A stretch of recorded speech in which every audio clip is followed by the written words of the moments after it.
नमस्कार दोस्तों, आप सभी का आपके अपने चैनल श्री ज्ञान लोक में स्वागत है। ज्ञानवर्धक कहानियों के लिए इस चैनल को सब्सक्राइब करके घंटी को जरूर दबा लें। नमस्कार दोस्तों, जय श्री कृष्णा, राधे राधे। तो दोस्तों, भगवान के भक्त दुखी और निर्धन क्यों रहते हैं? आज के इस वीडियो में आपको इस प्रश्न का उत्तर मिल जाने वाला है। तो चलिए आज का प्रसंग शुरू करते हैं। एक बार नारद जी ने भगवान से ये प्रश्न किया था कि हे प्रभु, आपके अधिकतर भक्त निर्धन और दुखी रहते हैं, इसका क्या कारण है? भगवान कहने लगे, देवर्षि, मेरी कृपा को समझना बहुत कठिन है। इसके लिए मैं तुम्हें पृथ्वी लोक पर लिए चलता हूँ। अब भगवान नारद मुनि को साथ लेकर संतों का वेश बनाकर धरती लोक पर आए और एक धनवान सेठ के घर जाकर दरवाजा खटखटाने लगे।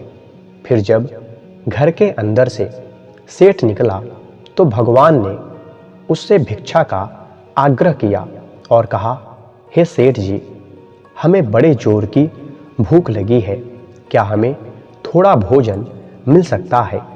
सेठ जी ने अपने द्वार पर भोजन का आग्रह करते हुए दो हट्टे कट्टे साधुओं को देखा तो एकदम से बिगड़ते हुए बोला, अरे तुम दोनों तो देखने में एकदम स्वस्थ हो, इतना बड़ा हट्टा कट्टा शरीर लेकर तुम्हें भोजन मांगते हुए लज्जा नहीं आती?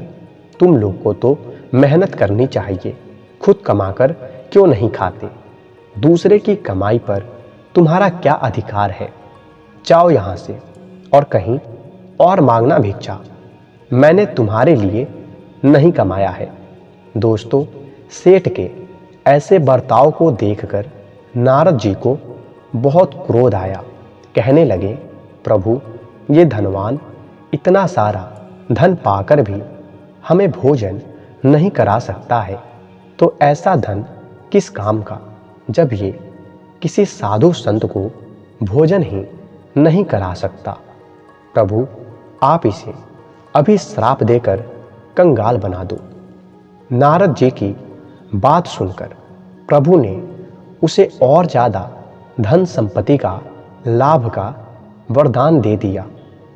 अब नारद जी ये सब होता देख अचंभे में पड़ गए। अब भगवान नारद जी को लेकर एक निर्धन बुढ़िया के पास गए, जिसकी एक छोटी सी झोपड़ी थी और एक गाय के अलावा और कुछ भी नहीं था। अब जैसे ही साधु वेश में भगवान ने भिक्षा के लिए आवाज लगाई, बूढ़ी माँ बड़ी खुशी के साथ बाहर आई, दोनों संतों को आसन देकर बिठाया और उन्हें पीने के लिए गाय का दूध लेकर आई और कहने लगी, महात्मन, मेरे पास और कुछ नहीं है, इसे ही स्वीकार कीजिए। भगवान ने बड़े प्रेम से दूध पिया। तब नारद जी ने भगवान से कहा, प्रभु देखो, आपके भक्तों की इस संसार में कैसी दुर्दशा है। मुझसे तो ये दशा देखी नहीं जाती। ये बेचारी वृद्ध माँ आपका भजन करती है और अतिथि सत्कार भी करती है। आप इसको अच्छा सा आशीर्वाद दीजिए, जिससे इसके सारे दुख कट जाएं। नारद जी के इतना कहते ही भगवान ने उस बुढ़िया की गाय को मरने का आशीर्वाद दे दिया।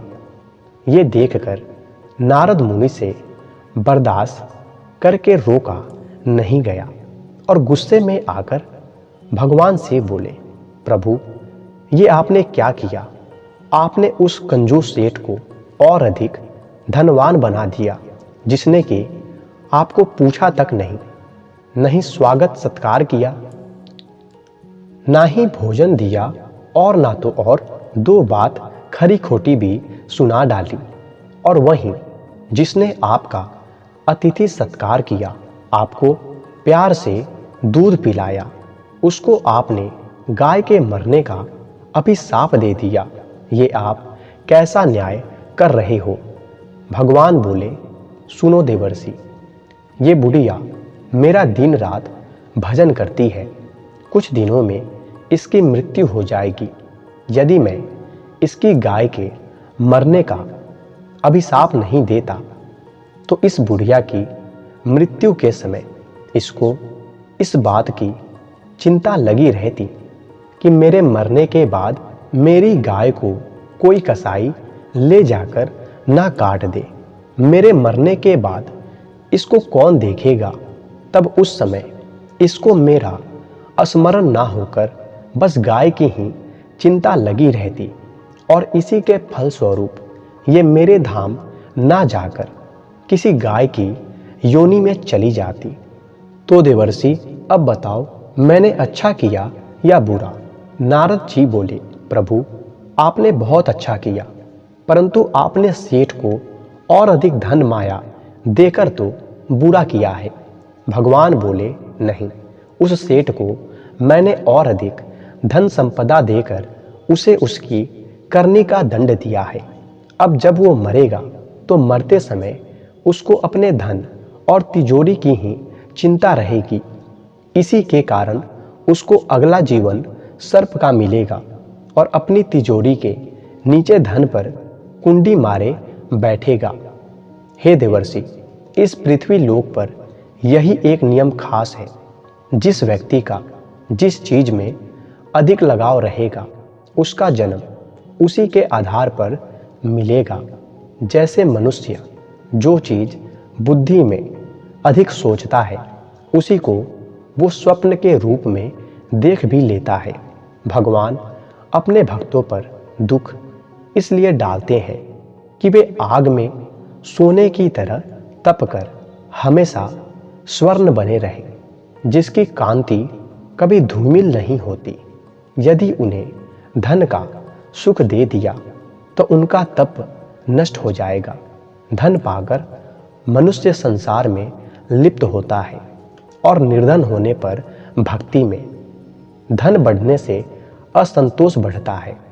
भगवान हमेशा अपने भक्तों को इसलिए निर्धन और दुखी रखते हैं जिससे वे समझते रहें कि यहाँ सुख किसी को है ही नहीं और वे ईश्वर को याद करते रहें। कुछ लोग ऐसे होते हैं जो धनवान भी होते हैं और भगवान के भक्त भी।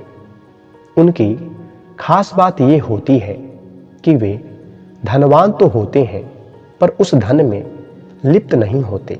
वे आगे चलते हैं और धन उनके पीछे चलता है। उनके मन में धन के लिए ममता नहीं होती और ये गुण बहुत ही कम लोगों में होता है। अब तो आप समझ ही गए होंगे कि भगवान के भक्त दुखी और निर्धन क्यों रहते हैं।